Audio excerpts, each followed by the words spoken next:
My name is Forrest, and I thought I'd seen the worst life could hand me when I buried my wife.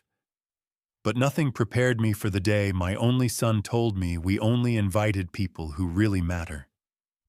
He had married without me, but still wanted the keys to my Malibu beach house for his honeymoon. That was the moment I realized they valued my property more than they valued me. What they didn't know was that I had prepared a gift, one that would shake their perfect plans and teach them a lesson about respect they would never forget. Before we begin, tell me, where are you watching from and how old are you? Please subscribe to Family Betrayal Unmasked to hear more stories that will open your heart and your eyes. They say words can cut deeper than knives, and I felt that truth the night my son told me I didn't matter. His voice came through the phone with a casual shrug, as if it meant nothing. We only invited people who really matter. I sat there in my Chicago living room, the February wind rattling against the windows, and felt every year of sacrifice collapse into that sentence. For 35 years, I had been father and mother, provider and protector, believing that love would be enough. I raised Lonnie alone after Helen died, worked long hours to pay for his schooling, and tried to fill the gaps of a childhood that had already been broken once by tragedy. And now, after all that, I was invisible. The strangest thing was the silence that followed his words, not just on the line, but in my heart. I expected anger to rise like fire, but instead it was as if ice water ran through my veins. I could hear a laugh track playing on his television in the background, canned voices mocking me from 3 states away. "We got married last Saturday," he said, as though mentioning a grocery trip. "Just close friends and family." My grip tightened on the receiver, my knuckles white. Family. The word tasted like ash. I tried to steady my breathing, but Helen's wedding photo stared back from the mantelpiece, her frozen smile twisting the knife.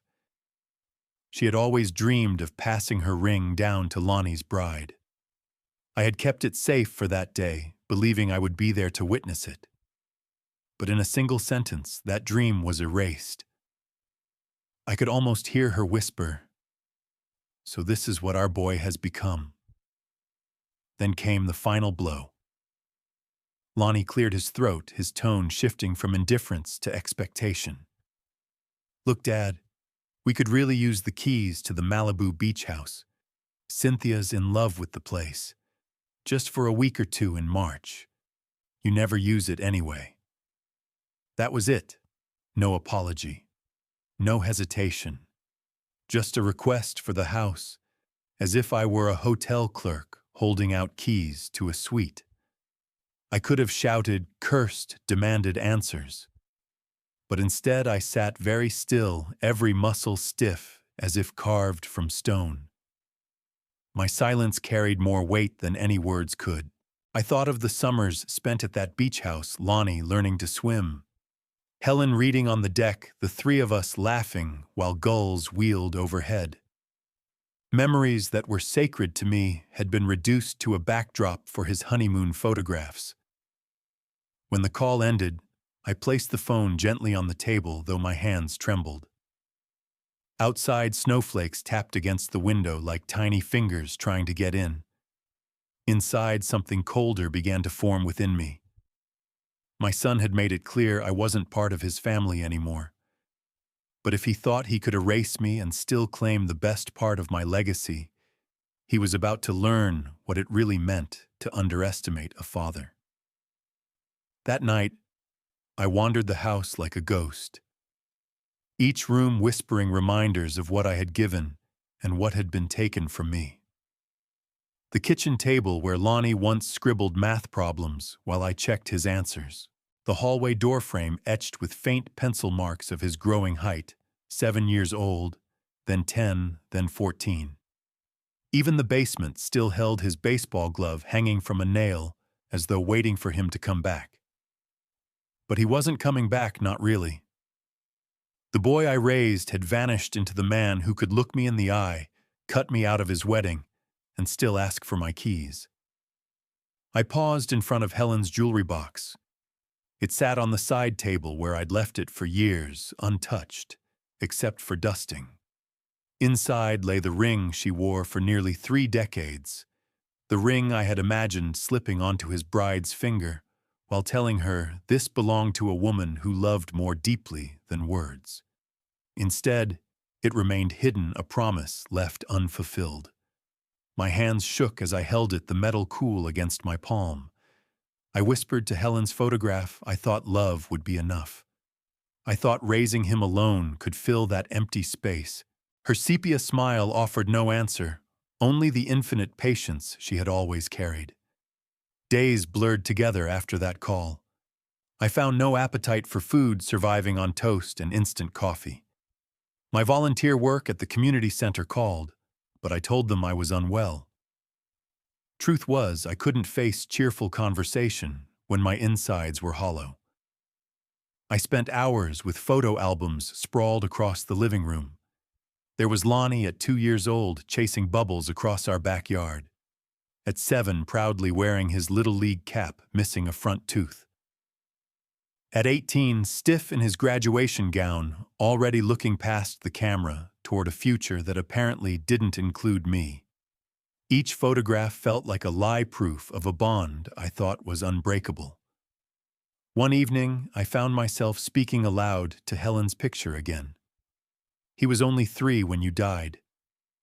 Do you remember how he used to ask when you were coming home? I told him I'd be enough, that my love would fill the gap. But was it ever enough? Did I fail him somehow? Or did he fail us? My words trembled in the air, unanswered, until the furnace clicked on and filled the silence with its low hum. As the week dragged on, my sorrow began to harden into something else. The humiliation of being told I wasn't important gnawed at me, but beneath it grew a steady resolve. I realized this wasn't just about one wedding. It was about every missed call, every holiday brushed aside, every promise to visit that never came. The wedding wasn't an isolated wound. It was the scar that revealed years of neglect. That clarity settled over me like the snow blanketing the neighborhood outside my window. For the first time since Helen passed, I stopped asking why me and started asking what next. If Lonnie thought I could be erased from his life while he still reaped the fruits of my sacrifices, then he was about to learn that even the quietest fathers can make choices that echo louder than any outburst. The call came again the following Monday, right around noon. I had just set a mug of black coffee on the table, trying to steady the tremor in my hands. When the phone rang, hope leapt inside me, despite everything, like a fool still waiting for an apology. I answered quickly, Barnes residence. Dad, it's me.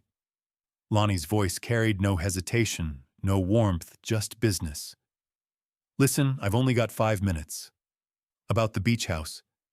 Can you overnight the keys? Cynthia's been researching spas and restaurants nearby. She wants everything perfect. I clenched the receiver so tightly my knuckles burned. No mention of the wedding, no acknowledgement of what he had said, not even a hint of regret. Just logistics. The hope I'd felt shriveled as fast as it had flared. First week of March, you said I kept my tone calm, though my jaw ached from grinding my teeth. Yeah, probably the 3rd through the following Sunday. Might stay longer if work allows. This honeymoon is exactly what we need after all the wedding stress. Wedding stress.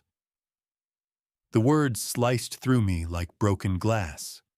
He spoke of stress, yet I had been the one pacing empty rooms, staring at photo albums, reliving decades of sacrifices dismissed in one sentence. I pictured Cynthia smiling for photos on my beach, parading around the house where Helen and I once celebrated anniversaries. My stomach turned. Still, I said, that sounds pleasant.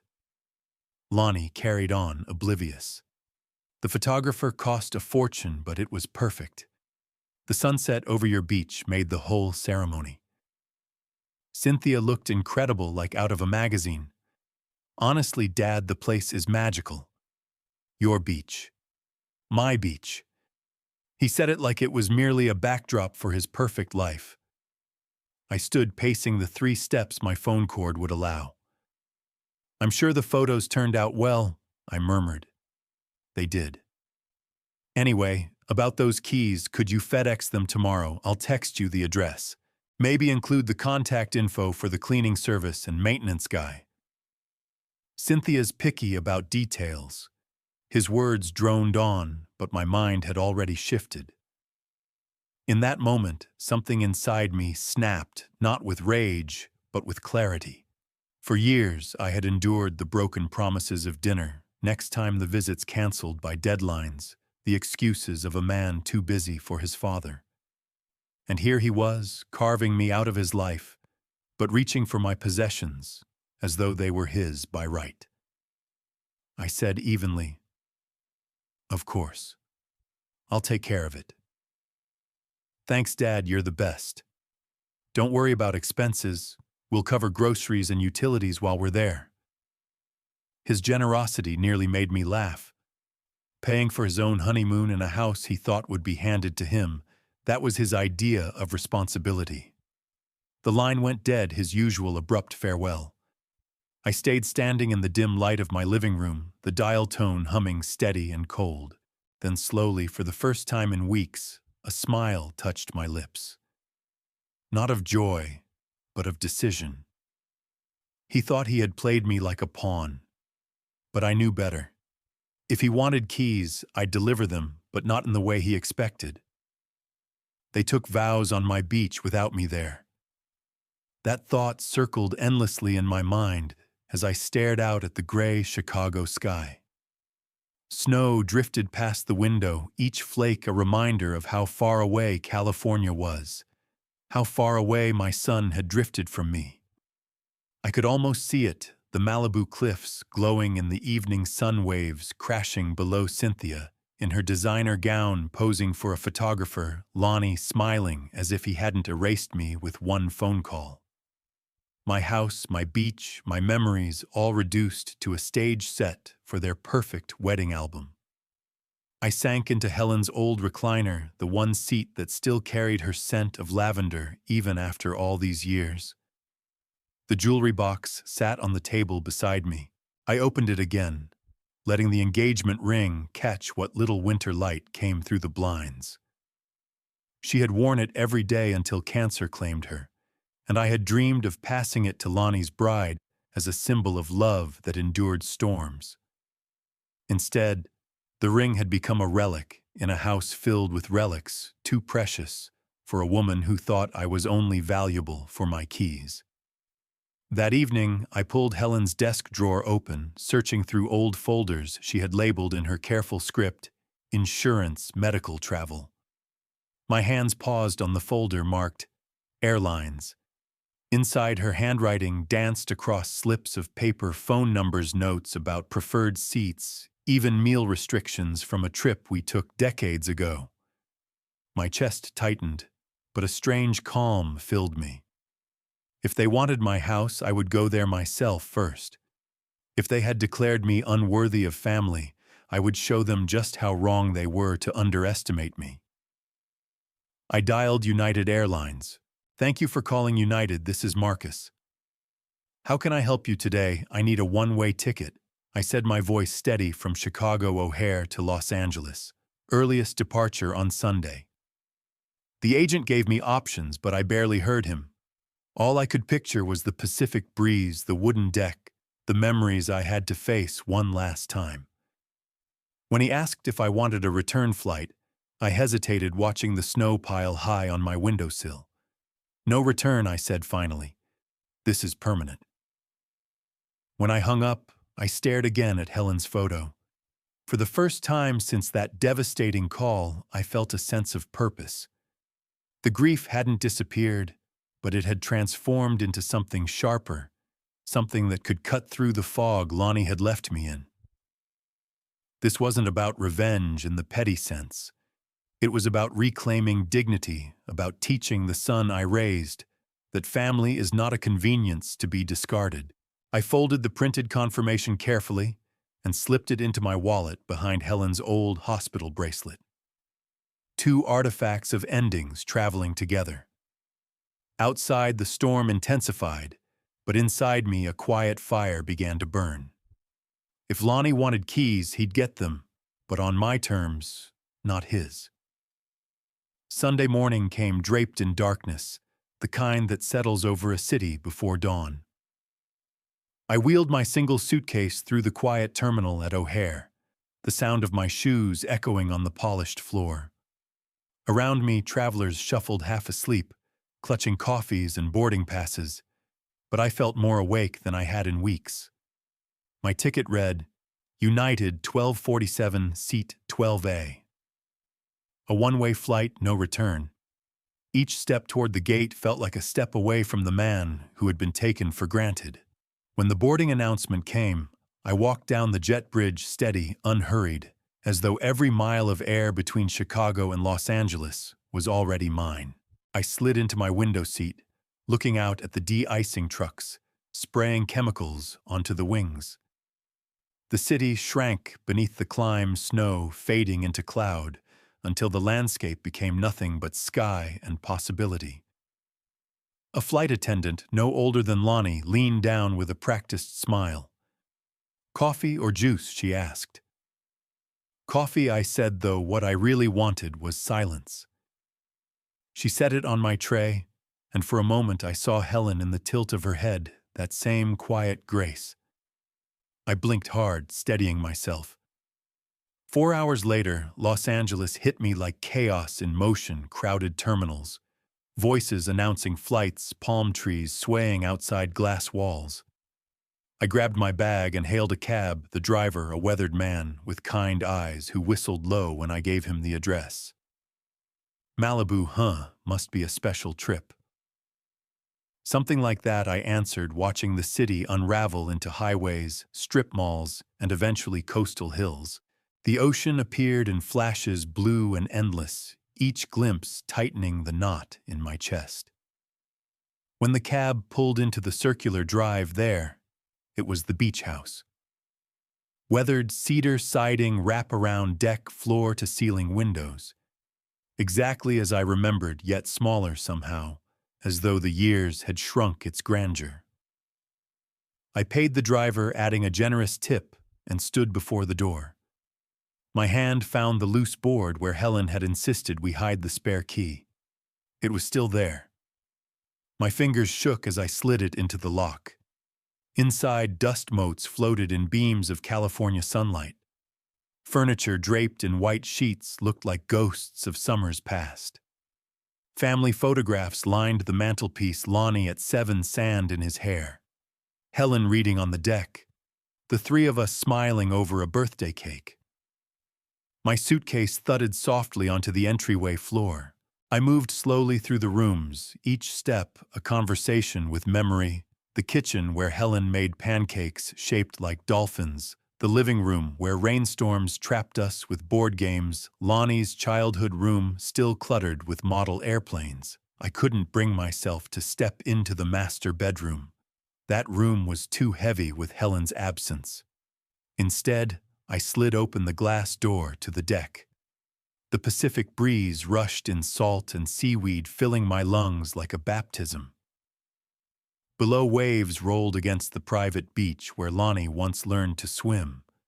I gripped the railing and whispered into the wind, "This is where it begins." The sun slipped lower, painting the sky gold. My son thought he'd inherit this place without respect, without acknowledgement. He was wrong. I hadn't flown across the country to hand over keys. I had come to decide who truly deserved them. The house greeted me like an old friend waiting for goodbye. Sunlight poured through the tall windows, illuminating the dust suspended in the air, each particle dancing as if time itself had stood still since the last summer I'd been here. I set my suitcase by the door and let the silence settle. No laughter from the deck, no scent of Helen's sunscreen, no sound of Lonnie splashing in the waves. Just me and the echo of everything this place had once meant. I wandered from room to room, my footsteps deliberate, as though I needed to reacquaint myself with the life I had lived here. The kitchen still held the heavy skillet Helen used for Sunday morning pancakes. The living room smelled faintly of salt and cedar, the same aroma that clung to our hair after long beach days. Lonnie's room was a shrine to his younger self model airplanes, on shelves, trophies gleaming with dust posters curling at the edges. Standing there, I remembered the boy who had once shouted, "Dad, watch me," as he leapt into the surf. That boy had vanished into the man who now demanded keys instead of offering respect. I paused at the sliding doors that led to the deck. Beyond them stretched the Pacific, endless and untamed. The waves moved with steady patience, erasing footprints, reshaping the sand each day. I thought about Helen's ashes scattered in those waters, how she had become part of this rhythm. This house wasn't just wood and glass. It was a vessel of our love, our struggles, our family. And now Lonnie wanted to use it as a honeymoon backdrop, as if it were just another luxury rental. That thought tightened something in my chest. I realized I couldn't allow it, not because I was petty, but because letting him have this place without understanding its meaning would cheapen everything Helen and I had built. If he couldn't see the value of family, then he certainly couldn't hold the value of this house. The decision came quietly, like a tide turning. I walked to Helen's desk in the corner of the living room. Her handwriting still labeled the folders in neat script insurance travel bills. My fingers hovered over them until I found the one marked property. Inside was every document related to this house deed, tax receipts, maintenance records. I spread them across the desk, the papers glowing in the afternoon sun. I picked up the phone and dialed the first realtor number I found in the local directory. My voice didn't tremble. "Hello, this is Forrest Barnes. I need to discuss an immediate listing for a property in Malibu." The words hung in the air like a verdict. Immediate listing. Not someday. Not when convenient. Now. As I set the receiver back down, I looked toward the ocean again. The Pacific stretched wide, indifferent, and eternal, as if to remind me that some things are larger than betrayal. This wasn't just a transaction. It was my answer to Lonnie's careless words. He would learn that family cannot be erased without consequence, and that love, when disrespected, can become steel. By Monday afternoon, my phone rang with a local number I didn't recognize. "Mr. Barnes, this is Sandra Chen, Coastal Properties. You left a message about an immediate listing in Malibu." Her voice carried both professionalism and curiosity, the tone of someone who knew urgent sales usually meant desperation. "Yes," I replied, steady. 1742 Ocean Vista Drive. I'd like to list it immediately and close this week if possible." This week, she hesitated, papers rustling faintly on her end. "Mr. Barnes, expedited sales are tricky. 30 to 60 days is typical even with cash buyers." "I understand. But I'm not typical." There was silence then, a small laugh of disbelief. "All right. Why don't I come by this afternoon and take a look?" When she arrived, the sound of her heels echoed on the wooden floor as she stepped into the living room. Sandra was younger than I expected, mid-40s, maybe sharply dressed in a navy suit that seemed too modern for my dust-covered house. She carried a digital measuring tool, her movements efficient, but not hurried. I noticed she didn't immediately gush about the ocean view like most people did. Instead, she studied the bones of the place, the way the light fell across the windows, the strength of the cedar siding. It told me she was competent, not just chasing commissions. "This is a remarkable property," she finally said, scanning the wide deck doors. "But why the rush? If I may ask, buyers will sense urgency, and that can lower your leverage." I folded the dust sheet covering Helen's reading chair, smoothing it with careful hands. "Family circumstances," I said simply. "The house has been loved for 30 years. I'd rather see it bring joy to new owners than become a source of conflict." Her eyes lingered on me as though weighing how much truth hid in those words. Then she nodded. Based on recent sales, I'd estimate between 4.2 and 4.8 million depending on staging and market timing. I'll take 4.2 if we can close by Wednesday, I said without hesitation. Sandra nearly dropped her tablet. Wednesday, Mr. Barnes, even with a cash buyer title, searches inspections. The title is clean. Inspections can be waived at the right price.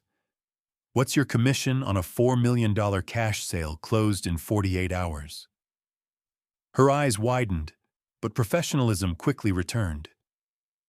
She tapped at her calculator, gave me a figure, and I agreed on the spot. For the next hour, she moved briskly through the rooms, snapping photos, making notes, asking occasional questions about utilities and maintenance. I trailed behind her like a man watching the dismantling of his own past, but without regret. Every corner she documented carried a memory, but instead of tightening my chest, each click of her camera loosened it. The weight of expectation, of carrying this house for a son who no longer saw me as family, began to lift. As she packed up, Sandra said, "I'll reach out to a few private buyers immediately. There's a retired surgeon and his wife in Beverly Hills. They've been searching for something exactly like this. They're pre-approved for cash. If they're interested, we could move quickly." "Good," I said, walking her to the door. "Bring them tomorrow." When she drove away, I stood on the deck watching the Pacific turn amber under the setting sun. Lonnie expected keys to arrive in his mailbox, a gift for a honeymoon I wasn't invited to. Instead, I would give him a lesson written in deeds and contracts, a lesson no tantrum could erase. The next afternoon, right on schedule, Sandra's car pulled into the driveway. Behind her came a sleek silver Mercedes, and out stepped a man with white hair and sharp eyes, along with his wife, a woman whose elegance spoke of years spent in refined comfort. They introduced themselves as Dr. and Mrs. Kellerman, recently retired, after a long career in surgery and philanthropy. Sandra's tone carried a restrained excitement as she explained they've been looking for a beachfront retreat for almost 2 years. I held the door open, gesturing them inside. The Kellermans moved slowly through the rooms, not with the greedy eagerness I half expected, but with the reverence of people walking through a cathedral. Mrs. Kellerman ran her fingers over the stone fireplace, pausing at the family photographs, still lining the mantelpiece. "This house has such warmth," she whispered. "You can feel it." Her words struck me harder than she could have known. Warmth.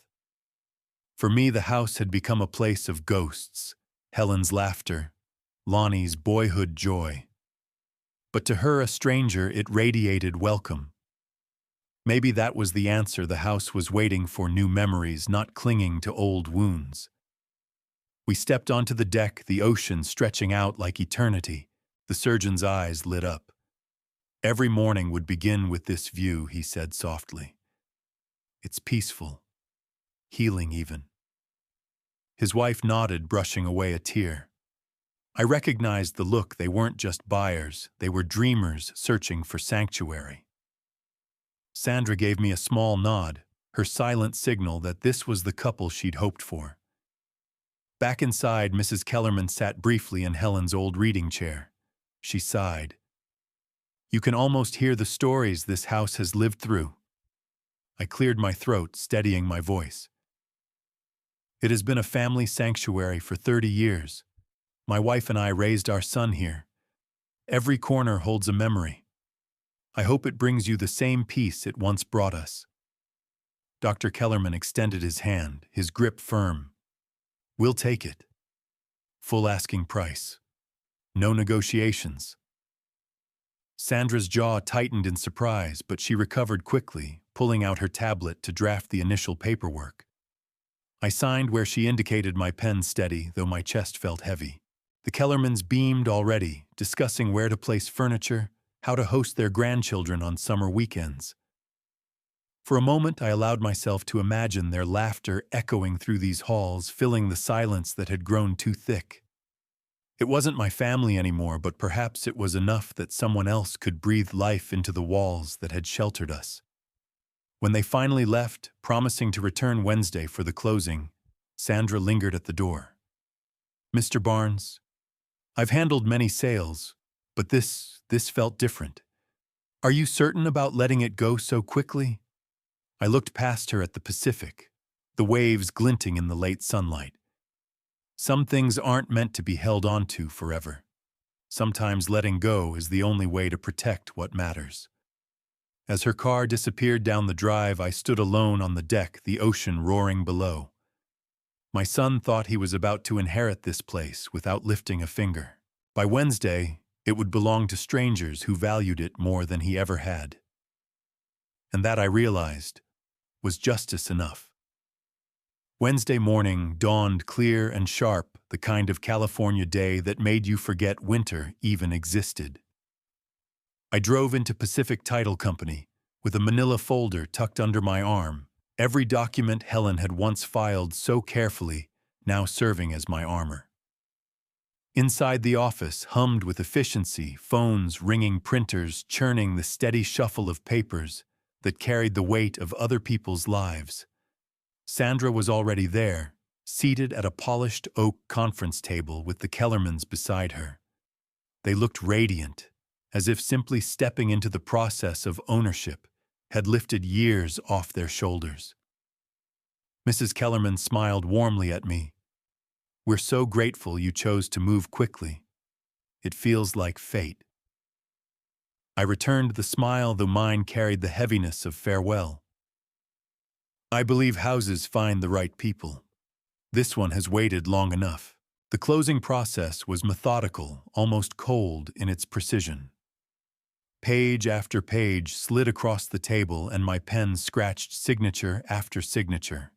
Each stroke felt like another thread cut from my past deed transfer, escrow instructions, acknowledgement of funds. Dr. Kellerman signed with the confident hand of a man who had once wielded scalpels. His wife's eyes glistened as she watched. At one point, the escrow officer looked up. "Are you certain about waiving inspection, Mr. Barnes Byers?" "Typically," Dr. Kellerman interrupted with a chuckle. "We've waited 2 years for the right place. This is it. No inspections needed." I caught Sandra's eye. She gave the faintest nod, a reassurance that the unusual speed was no cause for concern. By the time the last document slid across the table, the deal was done. The wire transfer appeared on the screen, $4.2 million less commission, and closing costs deposited directly into my account. Just numbers, but they carried 30 years of memories within them. As we stood to shake hands, Mrs. Kellerman hesitated. "Mr. Barnes, may I ask, is it hard to let go?" I thought of Helen's laughter on the deck, of Lonnie's sandy feet running across the living room floor, of sunsets we'd watched wrapped in old blankets. My throat tightened, but I forced the words through. Sometimes letting go is the most loving thing you can do. This house deserves to be filled with gratitude, not entitlement. She blinked back, tears squeezing my hand. "Then we'll honor it. I promise." Walking out of the office, I paused on the steps and let the Pacific breeze wash over me. The street bustled with ordinary life, tourists browsing shops, cars heading toward the coast. Yet for me, it felt like the end of an era. I had severed ties to a place that had defined my family, not out of spite, but out of necessity. Lonnie would never step foot in that house again. He would never stage his honeymoon against the backdrop of memories he had abandoned. Instead, another family would breathe new life into its walls, while my son faced a different inheritance, the consequences of his choices. For the first time in years, I felt light. Justice, I realized, doesn't always roar. Sometimes it signs quietly on dotted lines and walks away with dignity intact. With the sale behind me, I walked the streets of Malibu on Thursday morning, the cashier's check tucked safely in my wallet, like a final punctuation mark. The ocean breeze followed me as I drifted through boutiques and art galleries, each one offering the same tired souvenirs postcards of sunsets, seashell frames, overpriced t-shirts. None of it spoke to the gravity of what I needed. This wasn't about trinkets or hollow gestures. It had to be something that carried weight, something that whispered truth louder than any lecture ever could. In the third shop, tucked between shelves of candles and hand-carved shells, I saw it. A lighthouse. Barely 6 inches tall, carved from driftwood and painted in stripes of red and white. Tiny windows dotted its sides and a miniature beacon sat at the top, catching the sunlight through the shop's front window. The craftsmanship was deliberate, not mass-produced. It was a piece born of patience, of purpose. I picked it up, turning it in my hands, and felt its meaning settle in my chest. The shopkeeper noticed my interest. "That's Point Doom Lighthouse," she explained. "Guiding ships since 1899. The artist lives just north of here, says each one he makes is meant to find its keeper. Meant to find its keeper." The words echoed. Yes, this was the gift. Not keys to a beach house, not an inheritance unearned, but a beacon. A warning, a direction, and a glimmer of hope if my son had the courage to see it. I bought the lighthouse and asked for it to be wrapped in cream-colored paper with a red ribbon. Then I sat in a cafe next door, ordering nothing but black coffee, and pulled out a sheet of heavy paper from the small stationery set I carried. Writing the letter took longer than signing away the house. I began 3 drafts, discarding each one until the words finally came clear. "Dear Lonnie and Cynthia, congratulations on your marriage. Though I wasn't considered among the people who matter, I still wish you happiness. By now you will have noticed the beach house keys are not included. The house has been sold to a family who will cherish it as it deserves. The proceeds are being donated to Big Brothers Big Sisters of America, an organization that helps children who, like you once, or need guidance from caring adults. This lighthouse is my gift to you." Lighthouses serve 3 purposes. They give direction to those who are lost. They warn of dangerous shores, and they offer hope of safe harbor. Consider this your lighthouse moment. Our relationship reached dangerous waters when you erased me from your wedding but sought my assets. Perhaps this separation will help you find your way back to respect and love. The light is always there if you choose to see it. With love, despite everything, your father. I folded the letter and slipped it into an envelope that matched the wrapping. The package looked celebratory from the outside, yet inside carried a truth sharp enough to cut. At the FedEx counter, I paid extra for next day signature required delivery. As I watched the box disappear onto the conveyor belt, I felt an unexpected calm wash over me. Monday morning, when they opened it, my son and his bride would learn the difference between entitlement and inheritance. And maybe, just maybe, they'd see the light. Monday morning in Manhattan unfolded like any other taxis, honking delivery trucks, blocking crosswalks, a chorus of city noise rising up the glass towers. But at apartment 4B, something different arrived. The FedEx driver double-parked, scanned his clipboard, and leaned a cream-wrapped package against the doorframe. Inside, Cynthia padded across the hardwood floor in her silk robe, still drowsy from a weekend of late nights. "Lonnie," she called, peeking through the peephole, "your father sent something."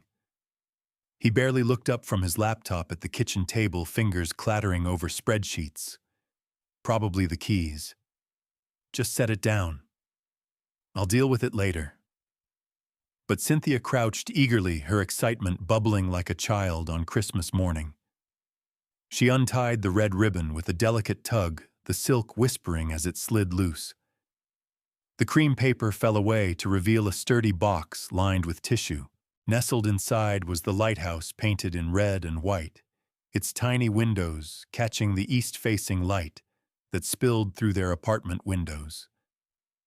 "How quaint," she murmured, lifting it with both hands. Look, it even has little windows. Your father finally sent something useful for the apartment. Lonnie's typing slowed. He hadn't expected packaging this elegant. He stood and pulled the envelope from beneath the ribbon. The thick cream paper felt heavy, deliberate. He tore it open and began to read aloud, his voice steady at first. Dear Lonnie and Cynthia, congratulations on your marriage. Though I wasn't considered among the people who matter, I still wish you happiness. The words dropped like stones into the quiet apartment. Cynthia frowned, confusion knitting her brow. By now you will have noticed the beach house keys are not included. The house has been sold to a family who will cherish it. The proceeds are being donated to Big Brothers Big Sisters of America. What Cynthia's voice cracked the lighthouse, trembling in her grip. He sold it. Lonnie's face drained of color. He kept reading, but each sentence cut deeper. This lighthouse is my gift to you.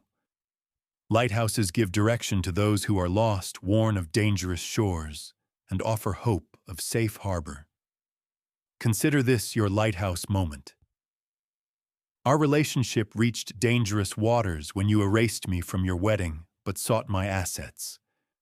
The light is always there if you choose to see it. Lonnie lowered the letter, his hands shaking. The silence in the room was deafening, broken only by the distant hum of traffic outside. Cynthia's eyes flared with fury. He can't do this. That house was supposed to be ours for the honeymoon. How dare he sell it without telling us? But Lonnie didn't answer. His gaze lingered on the letter, then on the small wooden lighthouse sitting between them. For the first time in years, he had no clever words, no excuses, just the weight of a father's judgment carved into driftwood and ink. Cynthia's outrage filled the space, but it was Lonnie's silence that said everything. He sold it, our honeymoon house. Cynthia's shriek bounced off the apartment walls, sharp enough to rattle the glassware in the cabinet. She set the lighthouse down so abruptly that it nearly toppled, then began pacing across the rug, her silk robe whipping around her legs like a banner of outrage.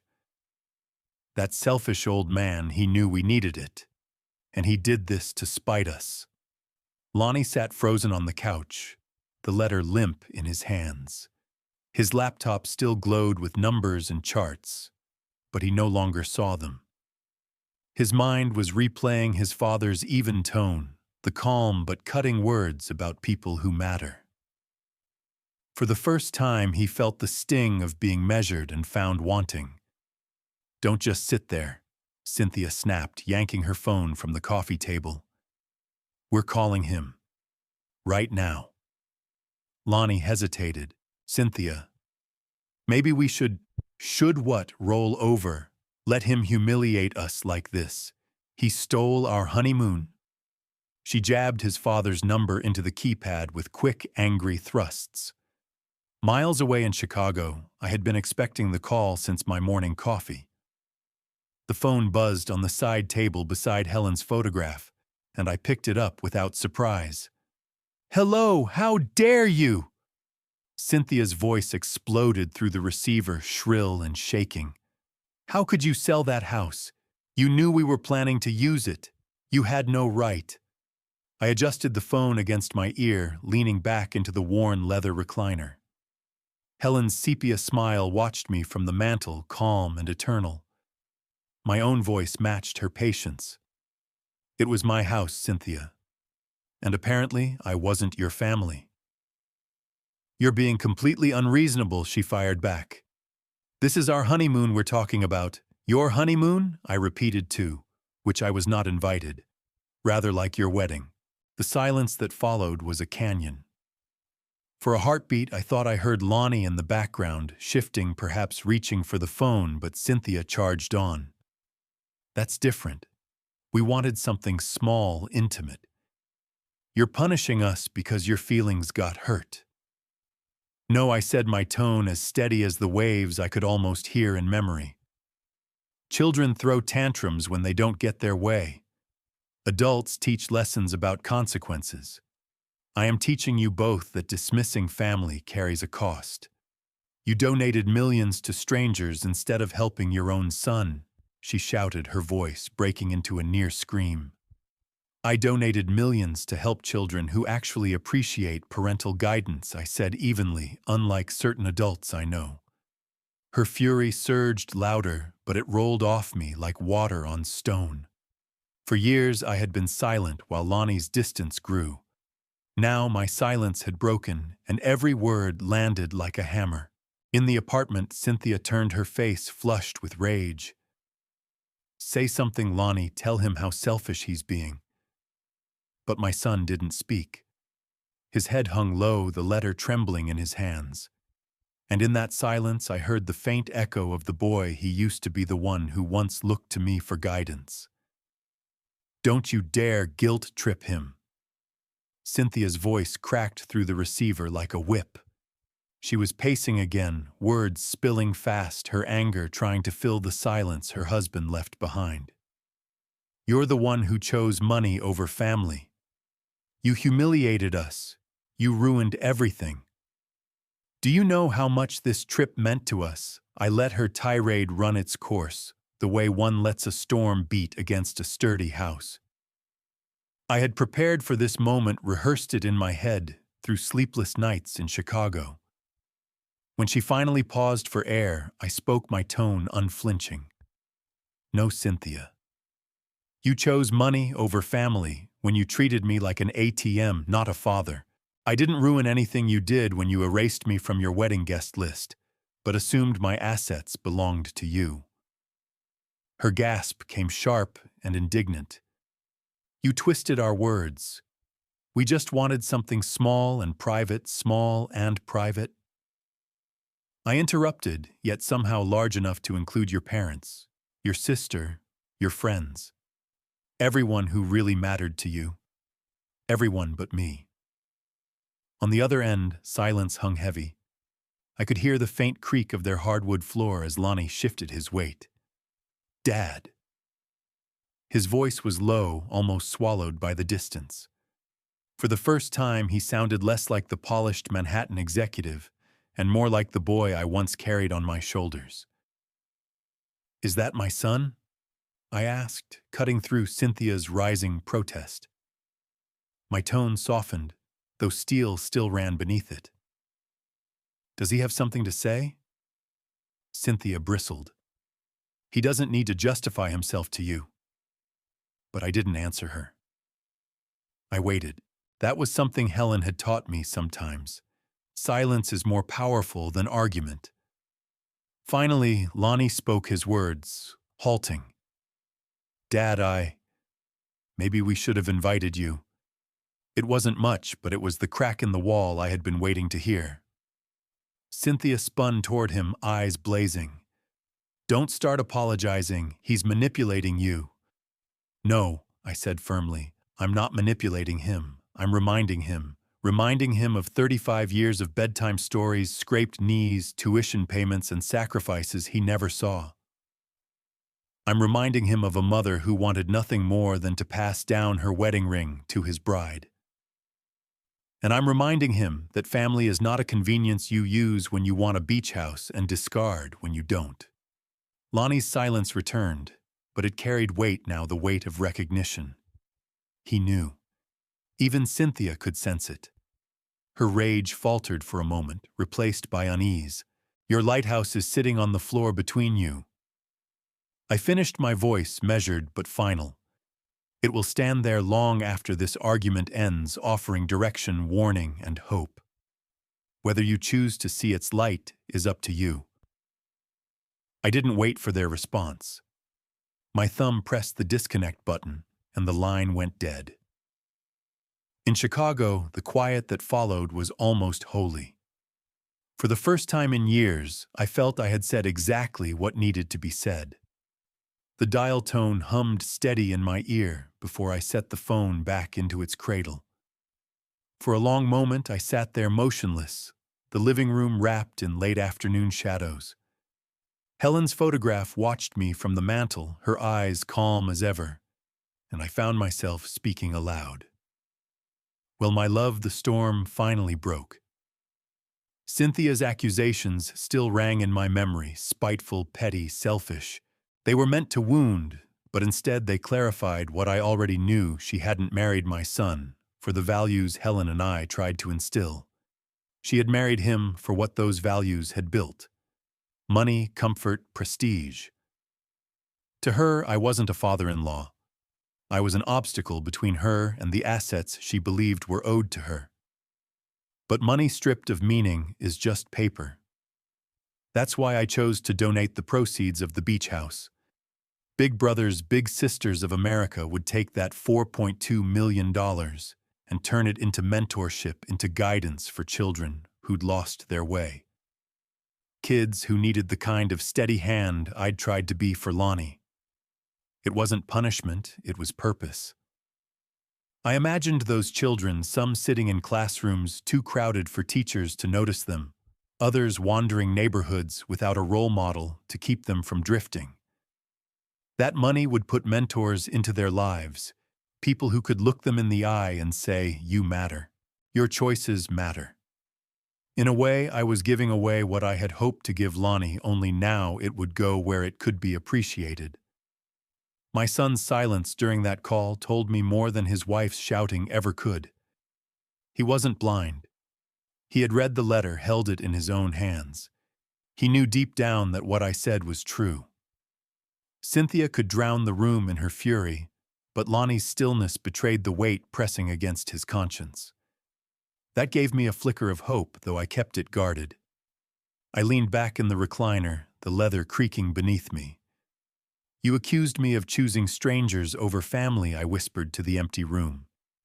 "But sometimes strangers value what family forgets." The truth of it ached in my chest, not out of bitterness, but from the simple fact that love without respect becomes enabling, and enabling becomes poison. I walked to the window, watching snowflakes drift down onto quiet Oak Park streets. Families were gathering around dinner tables, their laughter faintly audible through the cold. My own table was empty now, but it wasn't void. It held the weight of decisions made, of boundaries drawn, of dignity reclaimed. Cynthia could scream until her voice went hoarse. She could call me cruel, selfish, dramatic. None of it mattered. What mattered was that I had finally acted not out of vengeance, but out of love, disciplined by truth. And truth, no matter how harsh, is often the only compass strong enough to guide the lost. The phone had gone silent, but I knew the conversation wasn't finished. Not really. Words may have ended yet. The letter still sat in their apartment, the lighthouse perched on their floor like a sentinel. I pictured Lonnie staring at it, while Cynthia raged, her accusations filling the air like smoke. But smoke clears, and when it does, all that remains is what you can't ignore. That lighthouse was not just wood and paint. It was judgment carved into driftwood, waiting patiently for them to decide what to do with it. I imagined Cynthia's voice, sharp as broken glass. "He's punishing us. He's cruel," but no amount of shouting could erase what was written. The truth was now in their hands. And Lonnie. His silence was louder than her fury. That pause when I asked if he had anything to say, those seconds stretched across 3 decades of fatherhood. It told me he knew. I didn't want to crush him. I wanted him to see. All my life I had taught him that choices matter. When he was 7 and broke his baseball glove, I made him earn the money to replace it. When he was 16 and crashed his first car, I made him work weekends to pay off the repairs. I believed consequences were not cruelty, but lessons. This was no different. Back in Chicago, I rose from the recliner and walked to Helen's photograph. Her sepia smile glowed faintly in the lamplight, and for a moment I felt her presence close. "I did it," I whispered. "I taught him the hardest lesson yet. Now it's up to him whether he learns." The lighthouse would remain in their apartment, its painted beacon a constant reminder. It would not nag or demand, it would simply stand silent but unyielding. And every time Lonnie glanced at it, he would remember the father who refused to be erased, the father who chose integrity over enabling. If he was wise, he would see it for what it was, direction, warning, and hope. Direction if he chose to navigate back toward respect. Warning if he continued down dangerous waters with Cynthia steering the ship. And hope that safe harbor was still possible if he turned back in time. I knew the days ahead would not be easy. Cynthia would rail against me, painting me as bitter, selfish, cruel. She would poison his ears if he allowed it. But the truth is stubborn. It seeps in slowly, like water through stone, and over time it carves canyons. As I sat again in the quiet of my living room, snowflakes tapping against the window, I let out a long breath. The burden that had pressed on my chest for weeks lifted not completely, but enough. I had drawn the line. I had spoken the truth. Now the rest was no longer mine to carry. The lighthouse was theirs, not mine. And whether its light guided them back or warned them away, that was their choice to make. The days after the call felt strangely quiet, as though the air in my home had shifted.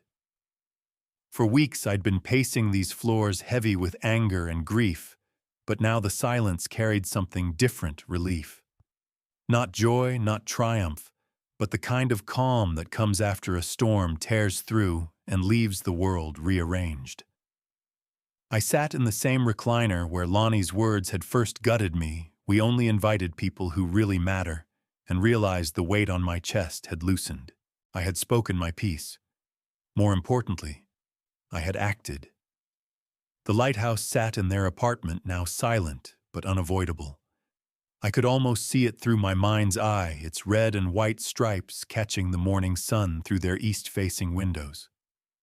Cynthia likely glared at it every time she walked by, seething at the reminder that her perfect plans had unraveled. Lonnie, I imagined, couldn't escape it either. He might try to bury himself in work, pretend it was just a trinket. But at night, when the city dimmed and the apartment fell quiet, that lighthouse would stand in judgment. And deep down, he'd know what it meant.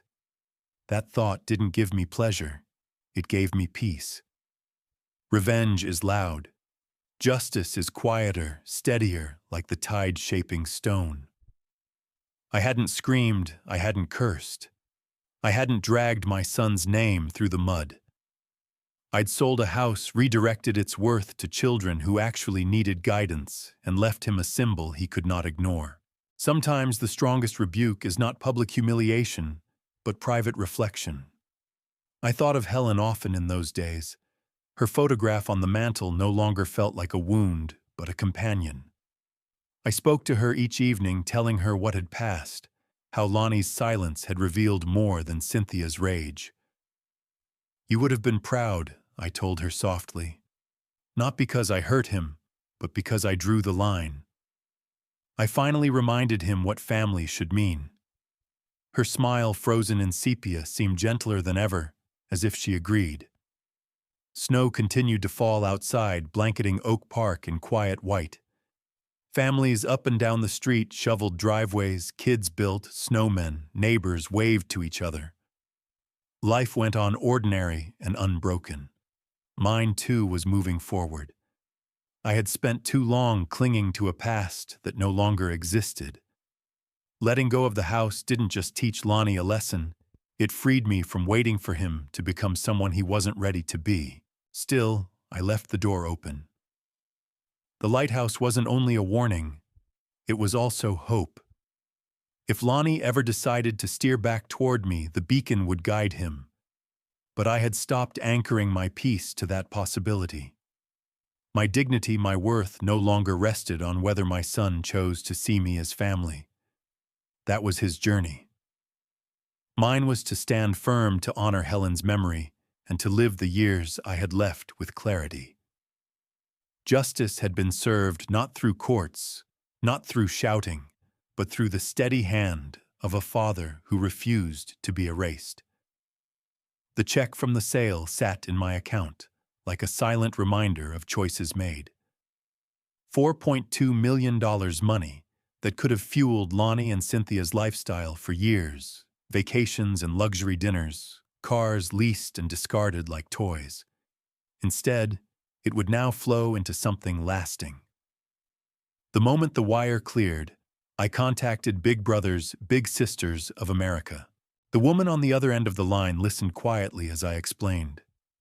I want these funds to support mentorship programs for children who've lost their fathers. Kids who need someone steady to remind them they matter. My voice nearly broke when I said those words. For years I had tried to be that steady hand for Lonnie, believing love alone could anchor him. Now others would carry that torch for children still searching for direction. Her gratitude was sincere, but it was my own heart that felt lighter. Every dollar of that sale transformed from a weight of betrayal into a promise for someone else's future. It wasn't revenge, it was reclamation. Money that would have been wasted on indulgence would instead plant seeds of respect, discipline, and love.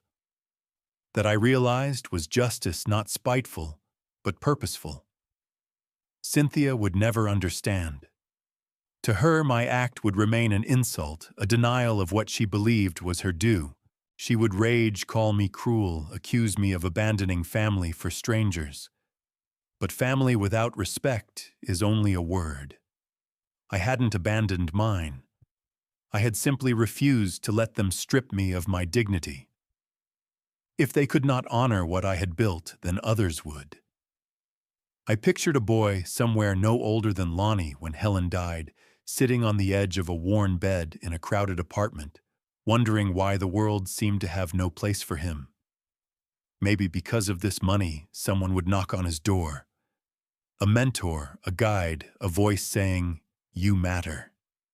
You are not invisible." That was worth more than handing my son a set of keys he hadn't earned. The irony wasn't lost on me. For all of Cynthia's accusations that I had chosen strangers over family, I knew I had chosen children who might actually listen. And in a way, I had chosen Helen too. She had always believed in giving in, lifting others, even when our own lives felt heavy. This donation felt like honoring her, carrying her compassion forward when mine had run dry. That night, as snow dusted the streets of Oak Park, I sat with a quiet satisfaction. I hadn't screamed, hadn't demanded apologies that would have rung hollow. I had taken what was mine, turned it into something greater, and left my son with a choice staring at him in the form of a lighthouse. That was all a father could do: offer direction, warn of danger, and keep a safe harbor lit if the child ever found the courage to return. Justice doesn't always roar. Sometimes it whispers through the steady glow of a beacon, reminding those who are lost that the way home still exists. I won't pretend I didn't wonder if the phone would ring again.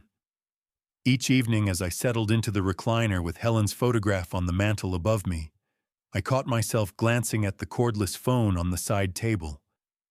Habit, maybe. Hope, perhaps. After all, a father never stops wishing his child will come home, even when the years have taught him better. But the line stayed quiet. No calls, no texts, not even a stiff apology email. And strangely, I found I didn't need them anymore. I had said my piece. I had drawn the line. Lonnie's silence was his own burden to carry, not mine. If he wanted to let Cynthia's voice drown out his own conscience, then that was his choice. I had given him the lighthouse. I had left the light on. Whether he chose to follow it was out of my hands. I thought back to every broken promise. Next time, Dad. When things slow down. We'll get dinner soon. I'd waited years on those soons that never arrived, each one carving a deeper groove of disappointment. Now, for the first time, I felt free of that waiting. My peace didn't hinge on his return. My worth wasn't tied to whether he called me Dad with sincerity again. My dignity had been reclaimed the moment I walked out of that title office in Malibu. Still, I held on to something Helen once told me when Lonnie was a boy, and stubborn beyond reason. She'd said, "Children test love the way sailors test the sea. They push, they wander, but sometimes they find their way back when they realize where home truly is." Her words lingered now, and I let them soften the edges of my resolve. I would not chase my son anymore, but if someday he decided to steer back, he'd find the harbor open. Boundaries do not erase love, they protect it. Snow fell heavier that evening, muffling the neighborhood, until Oak Park felt like a world apart. I sat with a yellow legal pad in my lap, jotting down thoughts I might never send, lessons about respect, about gratitude, about how legacy is built, not on possessions, but on values. Maybe someday Lonnie would be ready to read them. Maybe he never would. Either way, I had written them, and that was enough. I knew Cynthia would keep railing, her voice dripping with indignation. She'd tell anyone who would listen about the cruel father who sold a beach house to spite them. Let her. Reputation meant little compared to truth, and I knew where mine stood. The people who mattered, the children who would benefit from that donation, the neighbors who had seen me shovel their driveways without being asked, the volunteers at the community center, they knew my heart. So I no longer feared the silence. I welcomed it. Silence meant space to breathe, space to heal, space to live without being tugged by the empty promises of a son who had forgotten his roots. If he remembered them one day, the lighthouse would still be there, glowing faintly in his apartment, waiting. Until then, my harbor was my own. It took me a long time to realize there's a difference between love and enabling. For years, I blurred the two, convincing myself that every sacrifice, every second chance, every quiet forgiveness was proof of how much I loved my son. When Helen died, I doubled down on that belief, telling myself I had to love enough for both of us. I thought if I gave Lonnie everything, tuition, vacations, unwavering support, he would grow into a man who carried gratitude in his bones. But gratitude never came. Instead, entitlement did. Looking back now, I see how my silence allowed it to grow. Each time I brushed off his dismissive tone, each time I accepted his excuse about being too busy to visit, I was teaching him something I never meant to, that my presence was optional, but my resources were guaranteed. That's not love, that's indulgence. And indulgence corrodes respect faster than absence ever could. Selling the beach house taught me something I hadn't expected. It reminded me that love without boundaries is weakness. Real love demands truth even when truth cuts. The easy path would have been to hand over the keys, swallow my pride, and let Lonnie and Cynthia use the place while I sat thousands of miles away, stewing in quiet resentment. But what would that have taught him? That disrespect has no consequences. That parents are bottomless wells you can draw from without ever giving back. No. By drawing the line, I wasn't rejecting him, I was protecting what love actually means. Tough love doesn't feel warm, but it carries weight. It refuses to let the people you care about destroy themselves or you through disregard. When I signed those papers at the title office, it wasn't just the house I released. I released the illusion that my love could only be measured by what I provided materially. And in that release, I found my dignity again. For the first time since Helen's passing, I felt like I was living on my own terms, not as a shadow bending under the weight of a son's expectations. I could almost hear her voice, calm and steady. You did the right thing. He needed to learn, and you needed to let go. Do I still love my son? Of course, that never changes. But love doesn't mean erasing yourself for someone else's comfort. It means standing firm, showing them that respect is not optional, that family is a bond, that must be honored, not exploited. On quiet nights, when the house is still, I think about Lonnie looking at that lighthouse. Maybe he curses me under his breath. Maybe he hides it in a closet, unable to face the truth it represents. Or maybe, just maybe, he studies it when Cynthia isn't looking and understands. If he ever does, then this painful boundary will have done its work. And if he never does, then at least I'll know I lived my final years with dignity intact. That too is love, the kind that doesn't destroy itself in silence but endures by standing tall. Sometimes I catch myself staring at the snow outside my window, the street lamps glowing softly through the flakes, and I think of the Pacific sunsets I'll never see from that deck again. At first, the thought brought sorrow, like I'd carved away the last tangible piece of Helen and me. But over time, I've come to see it differently. The beach house wasn't my legacy. The values I defended, that was. The lighthouse I sent to Lonnie and Cynthia wasn't just a symbol for them. It became one for me as well. Each time I picture it sitting on their hardwood floor, I remind myself of its 3 messages: direction, warning, and hope. I gave my son direction by showing him there are consequences when respect is lost. I gave him warning by cutting off entitlement before it poisoned him further. And despite everything, I gave him hope that a safe harbor still exists if he decides to turn back. Helen would have wanted that. She never believed in burning bridges, only in reinforcing them, until people learned how to cross properly. I think she would have smiled at the irony that her favorite retreat was sold not to fund indulgence, but to guide children who needed it most. In a way, she's still mothering her memory alive in every mentorship made possible by that donation. I've stopped checking the phone every night. If Lonnie calls, he calls. If he doesn't, I've already given him the only gift that matters: the truth wrapped in patience and principle. My life no longer revolves around waiting for his approval. My dignity, my peace are not chained to his decisions. That freedom is something I wish I had claimed earlier, but I suppose some lessons are meant to arrive late.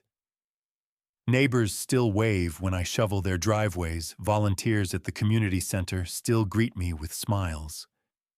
They don't know the full story, and they don't need to. All they see is a man who shows up, who gives his time, who treats others with respect. And maybe that's all that really matters: what you choose to do with the days you're given, not the validation you get from the people you expected to love you most. One evening, as I sat with Helen's photograph, I said aloud, "It's done. He'll either learn or he won't." But I'm at peace. For the first time in decades, I felt the truth of those words in my bones. The grief of being excluded from his wedding no longer defined me. The pain of being treated as an afterthought no longer shackled me. I had answered with action, with dignity, with love that refused to be cheapened. The lighthouse is theirs now. The lesson is theirs to wrestle with. My part is finished. And as I look out at the quiet Chicago snow, I realize something profound. Sometimes the greatest inheritance a parent can give isn't property or money. It's the strength of boundaries, the courage to stand firm, and the unshakable light of a legacy built on respect. Looking back now, I realize this wasn't just about a house or even a wedding. It was about dignity. It was about remembering that love without respect is not love at all. It's dependence dressed up as devotion. For years, I thought giving more for giving more would hold my family together. But in the end, it only taught my son to take without giving. Selling the beach house wasn't revenge, it was clarity. I redirected years of sacrifice into something meaningful, and I left behind a lighthouse not to punish, but to remind. Direction, warning, hope, that is what every child and every parent needs at some point in life. If you are a parent listening now, maybe you've faced moments where your love has been mistaken for weakness. Or maybe you're a son or daughter who has pushed away the very people who carried you through storms. Wherever you stand, ask yourself this: are you honoring the people who matter? Or are you only leaning on them when it's convenient? I chose the harder road, and it brought me peace. And perhaps one day it will bring my son back to me, not for what I own, but for who I am. Have you ever lived through something like this when family treated you as less than you deserved? How did you respond? Share your story in the comments. And if this story has meaning for you, please like, subscribe, and share. Thank you for listening.